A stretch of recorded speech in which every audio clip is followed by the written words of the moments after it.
Hi, everyone. I'm Kara Suntham. Let's take a look at what was happening in Connecticut today in history. 1 year ago today, the governor extended the curfew to eat out during the pandemic. Here's our story. Our feeling is that we'll take whatever we can get at this point. Restaurant owners grateful for any help they can get right now. Business remaining down amid the coronavirus pandemic. Monday, Governor Ned Lamont extended a curfew on eateries and other businesses. Customers can now stay until 11 p.m., later than the previous 9:30 limit. I think restaurants in particular have really operated professionally, doing everything they could to keep you safe. The timing of the announcement helps, potentially giving consumers confidence to dine inside ahead of some normally big dates. You have Super Bowl weekend, you've got Valentine's Day, you've got, potentially St. Patrick's Day, not going to have the parade, but what that could look like. But is this enough to keep struggling restaurants afloat? Marketing firm ZenReach says foot traffic was way down nationwide in December, normally a peak time. Pizza places saw 66% less foot traffic than January. For burger joints, American eateries, and Italian restaurants, that drop was more than 70%. The Connecticut Restaurant Association says reservations here were down 40%. More takeout helps, but the hope is for an earlier spring and the return of outdoor dining. As the weather cooperates and, we loosen up on the capacity issues, that will entertain reopening. Restaurants will also keep pushing to end the curfew, raise capacity limits, and for more grants to those in need. They're little shots in the arm, no pun intended, but we're going to continue to need that because they're still carrying 9, 10, 11 months of debt. 5 years ago, more than 30,000 watched the USS California return to its home port in Groton. Take a look. More than 30,000 watched the USS California return to its home port in Groton today as it streamed live on WFSB's Facebook page.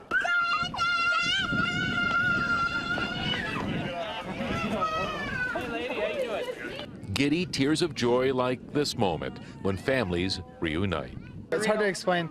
Maybe the closest thing to what it felt like for Christmas when you were a kid. Just the excitement coming home, and it's been very good. Josh Pratt came home.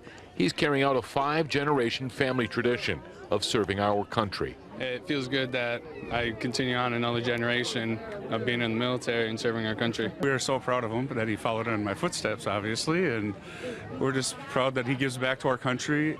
You have to embrace the welcoming home traditions at the base. Dowdy Stezenson with the first kiss with husband John Stezenson, deployed with his shipmates for 6 months to ports in Northern Europe. And there's Bella Ruth allowing their daughter the traditional first hug with her daddy, sonar tech Jeffrey Ruth. Feels great. Great deployment, great crew, great chain of command, and I'm just glad to be home with my family. And how was that hug? It was great. It was like the best thing I've ever done. It was rough, but I got through it, through the emails and all that, communication was good. I'm ready. I'm so happy. I've been dancing all day. Yes, I've been dancing all day today. Not everybody is going home today. Some crew members still have to stay on board the USS California for their assignment. They'll get off tomorrow. With the Mobile Newsroom in Groton, Kevin Hogan, Channel 3, Eyewitness News. And 10 years ago, a new building was unveiled after the old one collapsed during a snowstorm.